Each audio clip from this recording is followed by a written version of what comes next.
welcome to the Learning Lunch. Again, I'm Carla Reeves. I'm filling in for Michelle Jones, who had a double booking of some kind. And so we're excited that you're here. We're excited to be here and learn today from Judy. And we are part of the Mindwall Collective. And we are a group of wellness professionals who collaborate and support each other, both through community education and through all of our work individually. I'm part of the collective and on a mission in my own business to help people break free of old cycles and patterns to realize new futures and really change legacies. And I do that through my podcast, the Differently podcast, and through unique coaching experiences.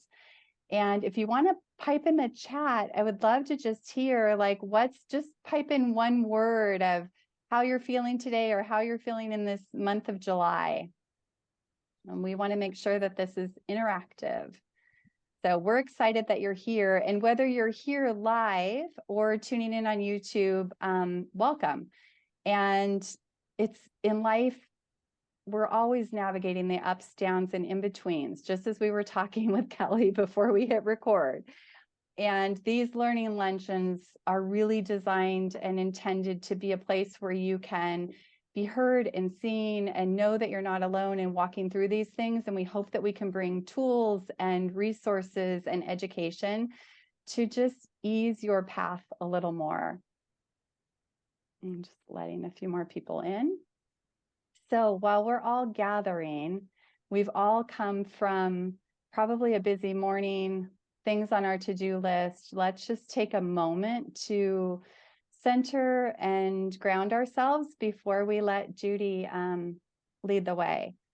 So if you feel comfortable, close your eyes. Welcome to everybody joining. But if you feel comfortable, close your eyes and let's just take a couple big, deep breaths.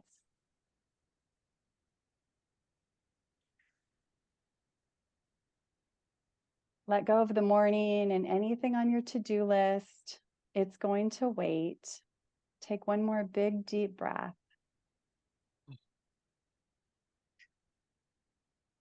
And I invite you to think for a moment, what is it that you want to bring to this experience? And what is it that you would like to walk away with? Capture that in your mind. Take one more big, deep breath. Blow it all out. And with your intention, if you feel comfortable, pop that in the chat. We would love to hear, but hold that and we'll check back in that when we get back. So today we have Judy Graybill with us sharing her wisdom. And when we're embarking on this healing journey, whatever that may be for you today, relationships, as we evolve individually, it can often impact our relationships. And if we don't kind of help those to shift and change with our own journey, it can hold us back. And Judy today is going to break down and what it takes to show up differently in spite of others still seeing you in your past or as wounded or dysfunctional, from the past, so that you can experience more harmony in your existing relationships. Anybody want some of that? Okay, Judy Graybill is a relationship healer and certified step-family coach with 16 years experience helping couples in high conflict relationships to create more harmony and happiness. She's most praised for her insights and helping clients achieve real-world results. Today, she joins us to demystify the challenges of doing relationships after healing from trauma. How do we show up differently in our existing relationships when others still see us as the wounded, dysfunctional person we used to be? Let's welcome Judy to find out. Judy, Thank welcome. you, Carla. That was so lovely. And I couldn't help but to think of your Differently podcast when I was writing this up because it's so, I don't know, auspicious that you're filling in for Michelle today because it's all about showing up differently. Like we've changed, we know we're different, but nobody else knows we're different, and why is that? And I'm just going to dive right in. I hope nobody minds. But The reason why it's so difficult is because it's invisible. Healing is invisible. The only people that know that we've changed is us because we feel it inside. Take, for example, like when you're a new parent. Now, I don't have children of my own, but most of everyone here, most people do.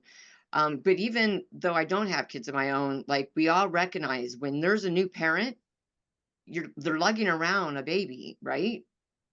It's visible. We see it. We automatically put them into parent and we treat them differently.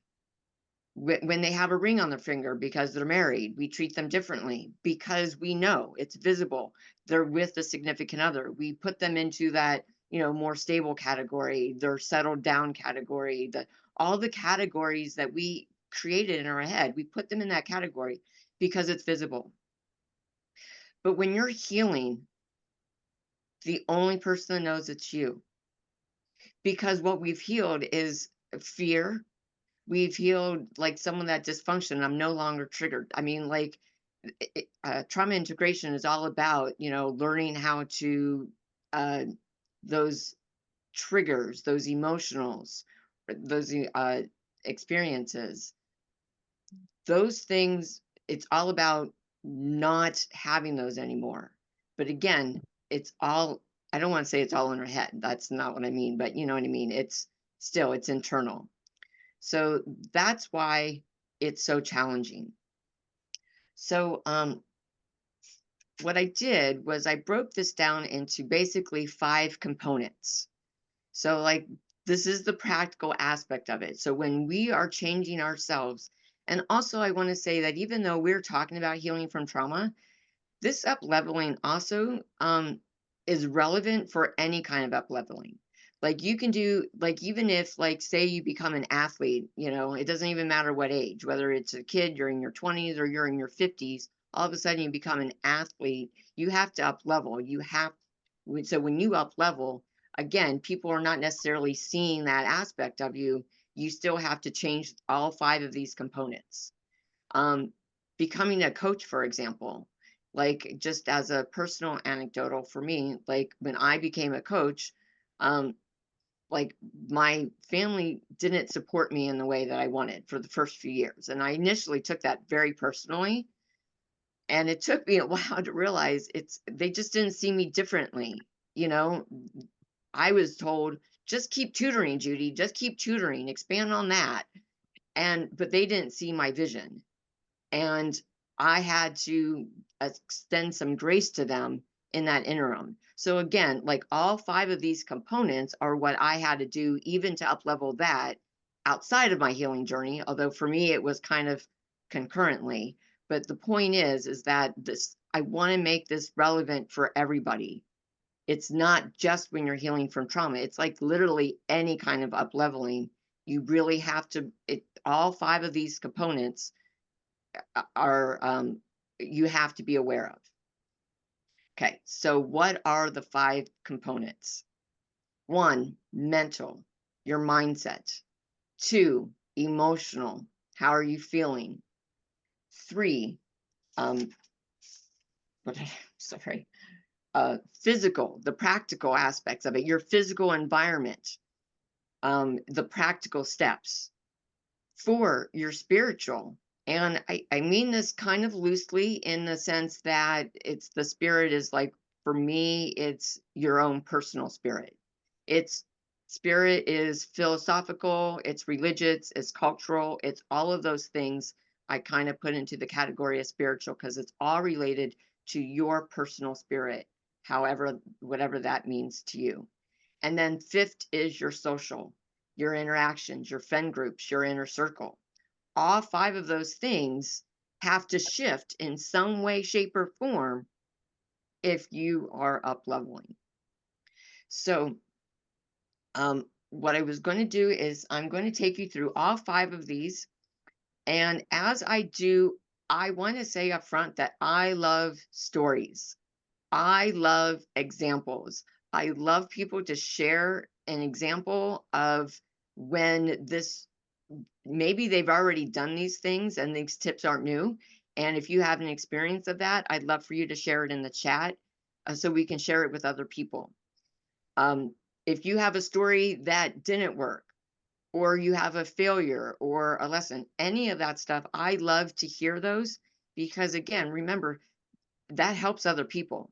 Whatever your experience is helps other people. And also, Michelle uploads these to YouTube. So remember, even though many of us know each other, there's going to be other people that we don't know that's going to see this information. So I love to share those um, out loud. And there will be a period afterwards for questions. So I brought in a lot of information, you guys. Decided not to do slides because I've been busy and I wanted to make this more interactive. So um, if anyone has any significant things that they want to bring up, I'm good with taking it off in a specific direction if the people here need it. Okay, but I have lots of notes. Okay, so let's go through the 5 components. Mental first, mindset. Now, I know this probably feels obvious to most people. Everyone is talking about shifting their mindset and up leveling, but I'm going to talk about something that I think people don't often think about. How do you, and this is the biggest challenge I see with all of my clients, it's that balance between catastrophizing the worst because that's what you've been used to, or fantasizing the thing that you want, right? How do you be realistic and optimistic at the same time? We were taught that those are 2 different things and that they can't coexist. But what I do with my clients is I help them find that balance where they're both realistic and optimistic at the same time. And I'll tell you why this is so challenging, because it's like it's realistic is where you're at right now. This whatever your circumstances is that you don't want, whether it's your spouse that you're bickering with, your family, you want them to be supportive, or maybe they don't have boundaries because they never did, whatever it is that's triggering you or bothering you, it's like it's there in your face every single day. So you're like, okay, I'm going to transcend this. I want something different. Okay, so what do? You imagine these beautiful, wonderful things that we're all supposed to do. We're supposed to visualize the perfect scenario we want, right? So we're being optimistic, and so we go into that fantasy world, but then we immediately get pulled out of that fantasy world, that vision, because guess what? Mom just called. She doesn't have a boundary, and I don't know how to do that with her, So like, or whatever, your spouse, whatever it is. And then it's like we go back and forth and we don't know how to do that. So like, and this is why sometimes affirmations don't work, because we want to affirm, we're trying to be better than what we were 5 minutes ago or yesterday or last month. So we're like, okay, I I am a successful entrepreneur, or I'm an athlete that has, like 20 gold belts under my belt, whatever it is. Um, but your brain says, no, I'm not. No, I'm not. So you're trying to be positive, but your brain or your sister or your mom or your spouse is saying, no, you're not. You're not positive. You don't know what you're talking about. Oh, And we can only hear that so many times without internalizing it, without saying it to ourselves. Maybe they're right. May, maybe there is something wrong with me. Maybe it's me. Maybe I'm not able to do that. So the trick to affirmations is to actually recognize that you're in the progress of that. Because if I say to myself, I've already achieved it, my brain says, no, you haven't. But if I say to myself, I'm in the progress of that, I'm getting better at it every day, then my brain's like, well, yes, because I'm practicing. Yes, because I'm learning something new. So that's something that you're working on and your brain can latch onto and say, yes, that's true. So that's kind of, I feel like what the trick is for that. So emotional. What is the emotional? And I also want to say about all these 5 components, you'll see how they interact with each other because the emotional aspect is about how people are triggering you, right? So it's closely related to your mental state because when people trigger you, that's emotion. They're triggering anger, they're triggering frustration. When I'm going to use the example I used earlier about when I became an entrepreneur or a coach. And my family was like, no, you're not. You should just be a coach. So that's mindset, but it was also triggering me emotionally, right? Because I took it personally. I'm like, what's wrong with me? What's wrong with them? Like I also was like mad at my sisters. I was mad at my family for not seeing me differently. And I was being triggered. So what I had to do was reparent myself. I had to, and the thing is with emotions, you can't talk yourself out of emotions. Like you can read, like if you have experience and you've done a lot of inner work, then then you have tools to talk yourself into a better state, but only if you've already done it. So if you're in the beginning stages, you can't really talk yourself out of emotions. You really need tools first. And the emotional aspect, I'm not going to spend a lot of time on it because if you found us, you're into the trauma integration. And Michelle Jones is really great. She does this emotional aspect of it. But I felt like it's important to point out that emotional aspect and what those challenges are. I would say to that just a couple points on it. One, the anger and blame that you have towards other people are not actually, they're not actually the source of your anger. The source of your anger is actually a wound, is an inner wound, is a child wound. So every time my sister said that to me, like that was triggering my inner child that was wounded and thinking something's wrong with me or there's something wrong with them. Hmm, hmm, hmm, hmm. I feel like,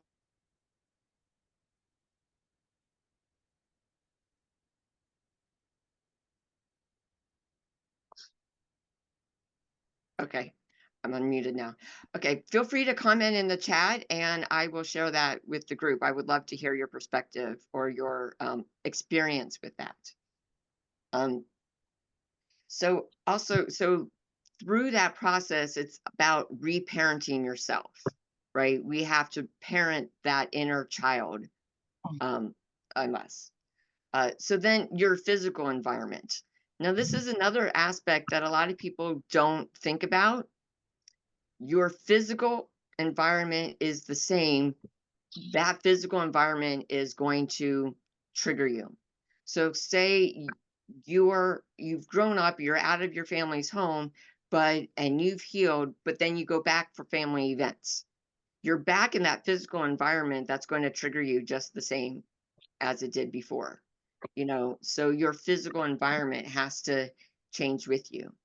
And sometimes this is a positive thing. So, like, you can also use physical things as something that can help you. So, like, for example, I have a blue blanket from my childhood that it's my very first blanket. I don't that came with me from like when I was probably 3 or 4. And when I meditate, I always use that blue blanket. I still have it. And it's been a positive thing for me in my healing journey because that gave me comfort. So sometimes those physical things can be a positive to help you with your healing. But other times, they're things that you have to get rid of. Like maybe it is old pictures, maybe it's old books, maybe it's just old junk.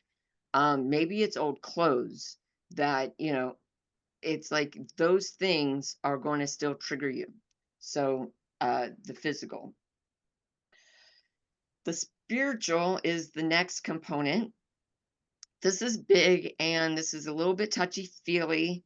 And I added there's a lot here. And I think the important thing to know is that these are very, very deeply rooted.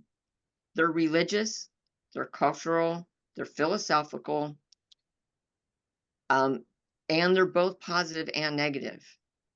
So, um, your belief systems are also passed down to from your parents.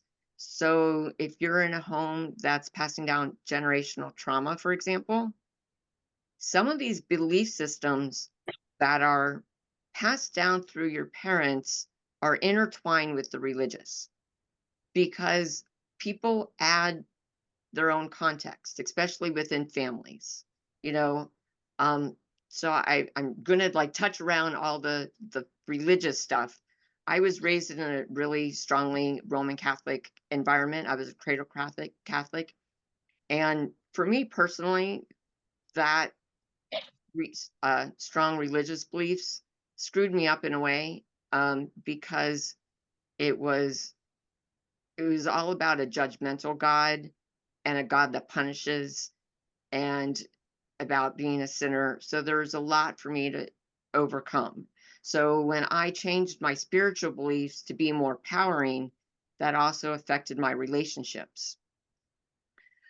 The thing that I want to say about religion is that it's not really about religion or spiritual, but it's like, I think it's important to detach from what your parents said versus what the actual thing is. So, like, do you believe in a benevolent universe? Do you believe that people are good? Do you believe that punishment is right around the corner for everything you do? This came up with clients too, because religious trauma is a thing. And I had some clients that also went through family members who were in a cult. So, like, I just want to throw that out there, but I want to be like respectful for it. Um, but they're very deeply rooted, and everything is up to subjective interpretation. So I think that if you're healing, I think that you just want to detach, and people don't know how to be around you if this is one of those aspects of you that you're changing. And this is also why it makes it so difficult. So like when I was going through like my healing, I went through a big religious journey where I was no longer Catholic and I became more Christian, and then I became agnostic, and then then I started believing again. And like my family is like, I don't know what the heck to think. I don't know who she is anymore. So, so I don't know if anybody can relate to that kind of stuff, but um I would say that however your journey is, whatever it looks like, your religious beliefs make a difference. Your spiritual beliefs make a difference. Those cultural beliefs make a difference. And they are going to help you or hinder you depending on where you're at in your journey and what other people attach to those meanings. So the way to transcend that, though, is by seeing yourself differently. You need to know who you are. Even if you're in the process of learning who you are, you need to know who you're not. You need to know emphatically that you're no longer that person that you used to be. And I know this sounds pedantic and maybe even obvious because that's what we're all here for, but like you have to have like a strong inner core and belief system in order to keep transcending that repeatedly over and over and over again. And that's where this fifth component comes into play. And it's probably the most important of all five. And that's the social. I think that this is probably the key to all of the other four components. If you have the social one, if you can master the social one, I think it'll help you with all the other four components. And the social is about who your inner circle is, right? You are the composite version of the five people that are closest to you. Who is that? Your spouse or significant other, your best friends, whoever they are, your business associates, especially if they're close team members, then your family, like parents, siblings, grandparents, and then your mentor, coach, therapist, counselor, or whoever that is. If you're, and I feel like this is where you have to really, really up level in order to up level everything else. Because all of those first four people are your inner circle. Each one of those groups has its own culture. They have their own influence. So your company has a culture, your family has a culture, the sayings that your family passed down. You know, like my mom has a saying like many true words spoken as a joke. She said it so many times that my best friend in high school started saying that same quote, and she still attributes my mom to that. There's a couple other sayings that my mom had that my best friend still quotes to this day because she heard my mom say it so many times. You know, my mom was big on giving people the benefit of the doubt. You know, again, that is something that's passed down. My mom believed that people were inherently good, but like other families, they have other sayings or other traditions. So, like whatever that is, it's deeply ingrained. There's influence there. Like think about how often you say something that maybe your grandparents did. Like one day out of the blue, I called my purse my pocketbook. That's something my grandmother used to say. And I'm like, where the heck did this come from? Like, you know, it was so out of the blue. It was like, but that's exactly what influence is, right? And here's another example I like to give is like um, one of my partners, you know, like I remember when we would get groceries, I used to fold like those plastic grocery bags. I used to fold them, every single plastic bag, and I'd put them, save them in a bag. And my partner would just roll them in a ball, and stick them in and put them aside into a bag. And every day, every time we went grocery shopping, I'd fold mine, he'd roll his in a ball. One day I saw him folding the bags and putting, I'm like, that's odd. Where did he, and now I actually roll them in a ball and stick them in a bag. See, that is influence. We don't realize we're doing it. We don't realize how people are influencing us. So if we're trying to up level ourselves and we're around a bunch of people who are negative all the time, guess what? We're going to be negative. That's why coaches for me have been, and mentors. I've had coaches and mentors. They're kind of different, but like they're in the same category.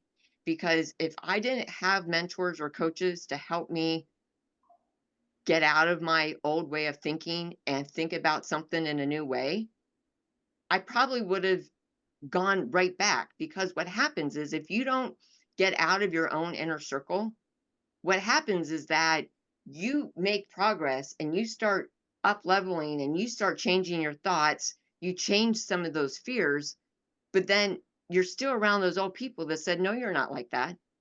I know who you are. You're still that same old, uh, negative person you used to be. You're not empowering, and like it depends on who it is, but they'll bring up, the thing you did when you were 10 years old or the thing you did when you were 13 years old. That's who you are. I know who that's.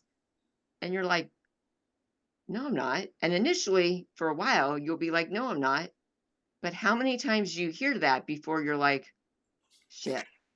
I mean, especially if you're having a bad day where like everything goes wrong. God, I am that person who I was. I'm still the same person I was when I was 15. I'm still the same person I was when I was 12 or whatever. That's what we do to ourselves, all of us.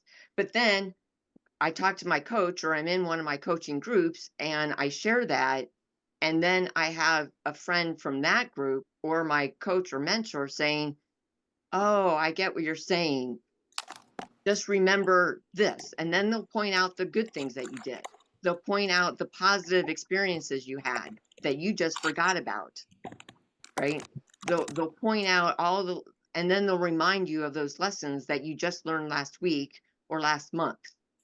And if you didn't have that, that's how you get pulled back in. So that's why, in my opinion, like the social aspect is probably the most important aspect or component of all 5 of those combined.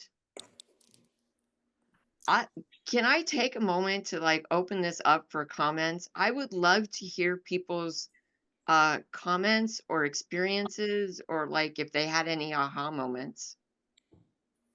Okay, Camille. Can you hear me okay? Yeah. I am loving this. I wish I would have been here at the beginning, but so far I'm loving it. And I'm in a mastermind group where we meet every week, and it's just a 30-minute call. But all the things you're saying about the 5 people that are close to you and how they're affecting you, and just what you were just saying is so true. Like it just rings so true. Those people you surround yourself with help you elevate. And it's sometimes hard to leave your normal group because you never want to cut off a friend, but you have to look at your own progression and who's surrounding you and affecting you. So thank you so much for saying all this. Oh, thank you for that confirmation, Camille. And that's true. And I'm glad you brought up the whole fear of like letting people go. Like that's huge. So like because I work with couples, one of the things that I see over and over again is where like one person as in the spousal relationship is changing and healing and the other person isn't. You don't want to nobody wants to get a divorce. You're not going to like you don't suddenly stop loving somebody, right? You don't suddenly say like, okay, now I'm healed. I'm like throwing them all. That's not what we do, right? So yeah, and I'm glad you reminded me of that, Camille, because you're right. We want them to be in our lives, and we just make it easier with our boundaries. That's also, I forgot to mention the boundaries, but that's also where boundaries come in with the people who aren't. And then like if you keep on changing yourself, eventually people will adjust to your new way of being.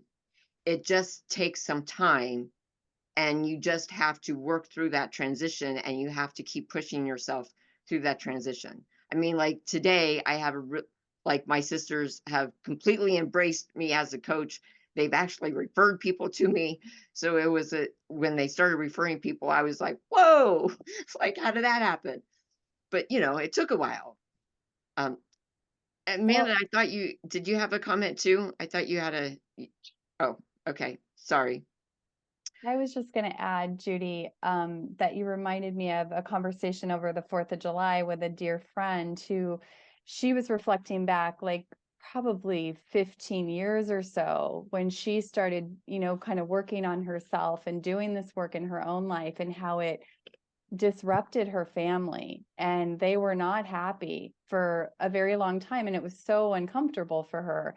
But here 15 years later, she's sitting back reflecting. Her family is now noticing that what she was doing was not some crazy cult or weird thing, but that they've all benefited from the ripples that has created and healing in her family. And so I think we have to be brave and bold also, and be willing to like sit in the discomfort sometimes. So I'd love to hear what you have to say about that. Oh my gosh, I love that story. And sitting in the discomfort, yes. Like I remember telling a client that once. And, you know, because like immediately, like, uh, he was all about the, no, like, what do I do about it? Like, you know, he was very mental, and he's like, no, I just, like, what do I do? And sometimes you just have to sit in the discomfort. Sometimes you really just have to learn how to extend your family grace. That was a big one for me. And I'm sure your friend too, Carla, had to do that, because it's like I had to learn that it was not personal. Like like my family didn't see themselves in that way, and therefore they didn't see me in that way, because I was brought up like, just, I'm just going to share a little bit more of a personal thing that most of you probably don't know about me. Like, my family grew up poor. Like, I grew up in a divorced family. My mom grew up on the other side of the tracks. That's her words, where like her family didn't have like 2 cents to put together. Like, it was so bad that like one of her stories, which when she had Alzheimer's, she would tell me these stories over and over again at Christmas time, how like her family, her her mom, my grandmother, told her that Santa Claus doesn't come to poor people's houses. So like, because she couldn't afford Christmas presents for my mom and her brothers and sisters. So my grandmother gave all the kids $1. But the whole, you know, family Christmas, I mean, Santa Claus doesn't come to poor people's houses. But like, that's an example of how poor my mom was. And I grew up with that consciousness. And I grew up thinking that the haves and the have-nots. I grew up in that belief that we were the have-nots. That doesn't happen to us. That only happens to other people. And so what I had to learn about my family is that they bought into that. I somehow, you know, maybe it was friends or whatever, you know, I knew that there was a way to get out of it. But like, every time they were telling me, you can't do it, that's not you. What they were really saying and thinking and feeling is that that's only for other people. That's not for us. So it was never personal. It was never about me, even though they were pointing their finger at me. And I think that's an important takeaway, I think, for everybody, you know, like, and even so much, like, even when I said that our blame and anger for other people at other people is actually not about that at all.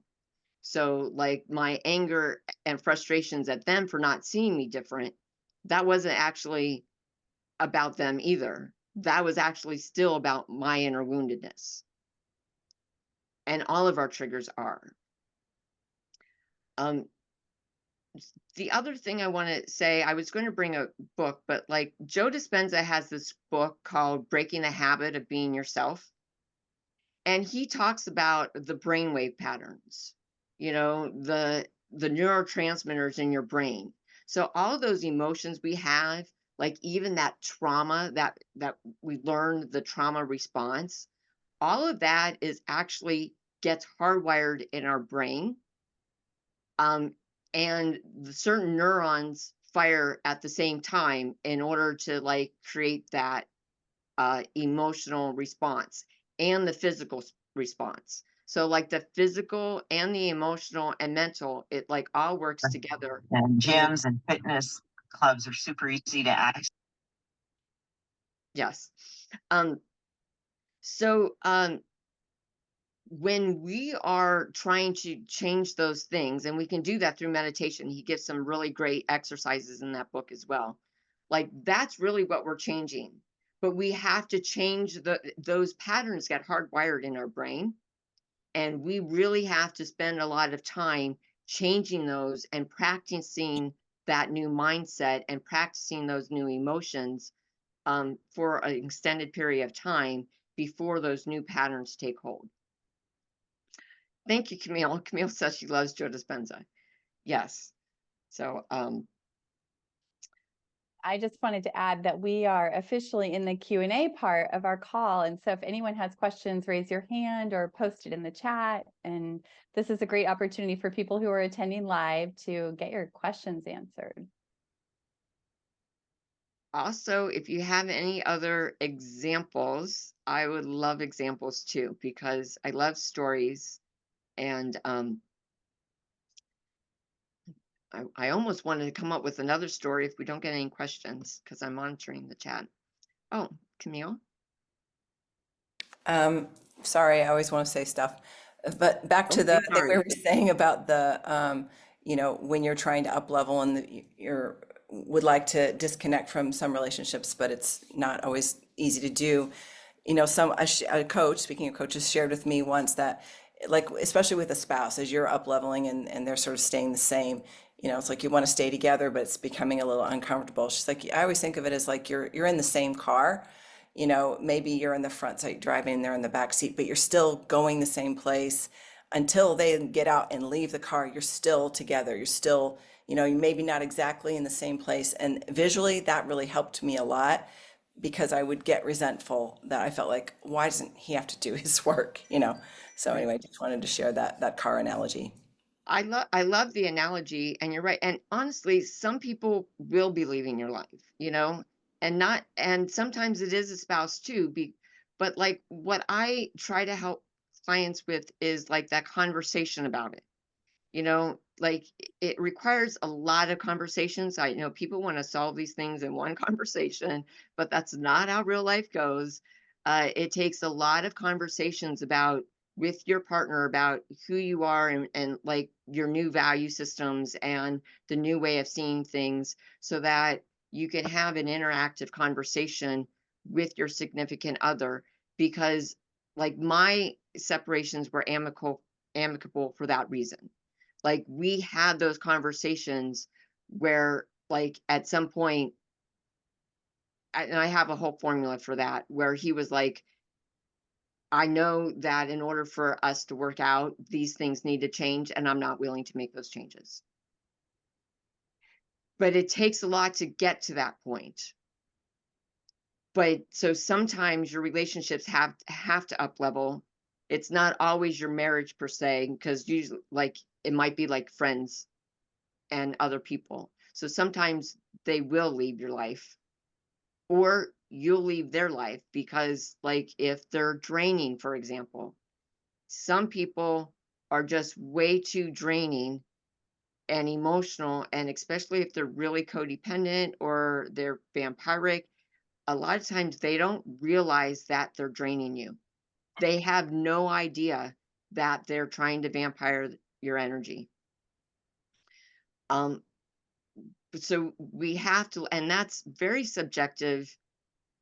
And I don't specifically tell people, yes, you should or you shouldn't.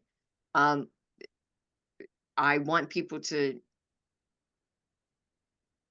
uh, look at the entire equation of their life. And I want people to look at all areas of their life before they make that decision. And so like I like to lead people through my whole process of change uh in order to see if because a lot of times once you change, like Carla's example and with her friend, the ripple effects, a lot of times people will change. Like if you just keep showing up differently, I mean, like my family, for example, they met me where I was at.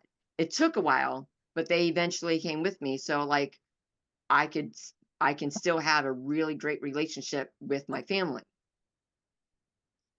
There's other people in my life that didn't come with me. And it's still sad for me. It's very depressing. I hate losing people.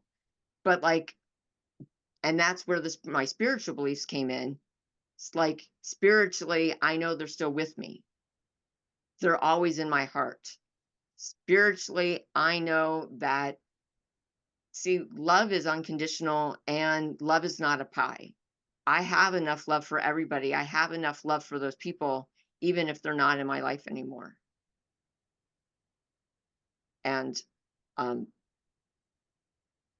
I just want to say that. Thanks for the hearts. Are there any other thoughts, Carla? I have one more question if nobody Yeah. else does. Um, in the beginning, you said healing is invisible, and I thought that was super interesting. I think sometimes when we experience healing, like there's a joy associated with that, and we want to share that. And sometimes I have found personally that it's hard to share, or it's like hard to actually have it get communicated on the other side. And I would love to hear if you have any recommendations about how to do that. Wow, that's an awesome question. That was really good. And you're right, because we want to share it and then we try to share it, and the person we're sharing it with doesn't get it because they haven't experienced it. And I'm just going to go back to the social and finding new groups of people uh, thing. And that's why, again, I'm going to fall back to that one as the key for all. Like all of them are mental, emotional, physical environment, spiritual, all of those are important. But if you don't have new circles, and that is a great example, Carla, of when it's really important. You want somebody to get you. We all need some, and that is also healing. When we finally have a new person that's like that sees you for who you are, for sees and like, I get that. I get what you experience. I get that joy. I get that up leveling. That's powerful. And I know Amanda, like with Amplified Voices, like what she does with her speakers, that's exactly what every single one of them experience. It's like, and because they're going through it as a group, they're all saying that to each other. I get you. That in itself has another extra level of healing. Healing is also exponential. We don't even know there's always more healing. Like, that's what the amazing thing about healing. Even though when I think that I've healed, there's always more healing and there's always another level of joy. But, and I think that's also why one of the things that makes the social difficult is because we want to share it with our group, our family, our significant other, siblings, but also because we want it for them. And this is why we give advice too, right? Because it's like, because then we know that our friend is experiencing the same thing or a sibling is experiencing something similar. Oh, you should do what I did, right? Because it worked for me, which is great. And they're like, okay, thanks. Or they'll be a lot more verbal about all the things that are wrong with it, depending on what you're. God, this is so true. Thank you. And I do have a blog about that, by the way, about why people don't take your advice. So I don't know, maybe that's a plug, but like, feel free to go on over to my blog and I'll choose that as a call to action. I'm trying to prepare for I have a couple of them. One is prepare for the uncomfortable conversation. And another recent blog I did was, why didn't she do the thing? Something like that. So it's like when you give unsolicited advice and they don't take it, like there's 10 reasons why people don't take your advice, you know? So, I want to Judy, I say, think that's a great segue into letting everybody know where they can find out more about the work that you do and connect with you. okay, thank you. I'm going to put it in the uh, link here. I'm going to put it in the chat. It's basically judygraybill.com, JUDYG as in girl, RAYB as in boy, ILL.com, all one word. And I have a blog there. I have a few different recent blog posts about unsolicited advice, which I'd love to get people's feedback on. And if you want to run over there and also the podcast interview I did with Carla on her Differently podcast, turn conflict into connection. I think Yeah. that was probably one of my top 5 favorites of the ones that Mm, I did, because I think that we shared a lot of nuggets. yeah, let me try. I will try to get that link. Anything else, Judy? I want to close with a quote. You cannot change something for the better unless you're aware of its impact. That's my quote, but I want to say it again. You cannot change something for the better unless you're aware of the impact. Love that. Right. So be courageously honest with yourselves. You need to be able to see yourself accurately. Be like another quote of a friend of mine is like, the most courageous thing a person can do is be 100% honest with themselves. How do you see yourself? Do you see yourself as getting better? Do you see yourself as an empowered person? Do you see yourself as a victim? Do you see yourself as somebody who can do the healing? If you can't see yourself differently, then find people that can help see that vision with you. Amazing. Okay, Camille says, can you say more about that? Can't change something for the better unless you are aware of its impact. Right. So I'm really big on awareness. So in order to change, you have to be aware of the problem and the solution, right? And a lot of times when you cannot agree with your partner, it's because either you're not agreeing on the problem or you're not agreeing on the solution, or both. And it's all about awareness. And awareness goes really deep because your levels of emotions also have levels of awareness to them. Because like I was saying about the trauma, like when you're angry at someone, it's not really about them, right? It's about an inner wound. It takes a lot of courage to look inward at yourself and say, you know what? Maybe I'm not really angry at my partner about leaving the counters dirty. Maybe that's something about me. And our mind is going to tell us, no, it really isn't about that other person. But, keep digging. And that is the awareness I'm talking about.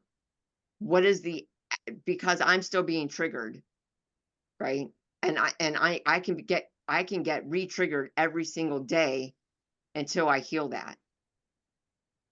And so that's awareness of what is the actual problem. How do I define the problem? And what is the solution? Integrate trauma is one of those solutions, but there's a lot of other solutions as well, I hope that helps. And I would love to connect with people personally. If there's anybody that is listening to this, I'm on Instagram at judy.m.graybill, and I'm on Facebook at Judy M. Graybill. I'm going to put my handle in the chat. I'd love for people to reach out to me. Judy, thank you so much. So many nuggets, so many nuggets. So for everyone listening, like take a minute, like give yourself the gift of just quieting your mind for a minute to reflect on everything that was shared today. And was there somebody that came to mind? Was there an action you felt inspired to take? Was there any of those little nudges? Like take a minute before you move on in your day to just take note of those and act on those. Judy, so grateful for you. And we're so grateful for all of you joining today. And we do this every month. And Amanda, if you're still here, Amanda is our speaker for next month. Do you want to just say a couple words about what's happening next month? I was just thinking that. I was like, what did I decide that I was going to talk about next month? Well, it might still be in creation, but that's okay. It is still in creation, but it will likely have something to do, be an interactive, maybe some journaling, answering some prompts and sharing, and taking a look at, if you had a lesson to teach the world based on your own experiences, what would it be? Are you sharing it? If you're not, why not? Just kind of some exploration into that. So that's what I'm thinking. I'm not sure if that's what I told Michelle. That sounds really see. good. I'm intrigued. So before we close today, any other takeaways from our time together today? If you want to pop it in the chat or just say it out loud, I would love to hear. And I'm sure Judy would too.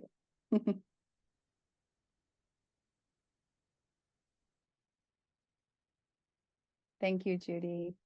Everyone Camille needs the says, person who sees you as you are. Love that. yes. And thank you. Thank you for everyone who made compliments. I appreciate those. Thank you.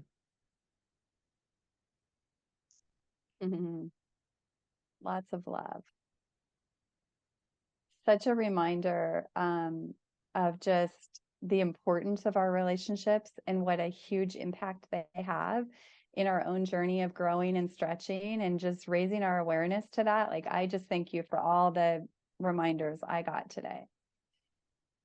Thank you.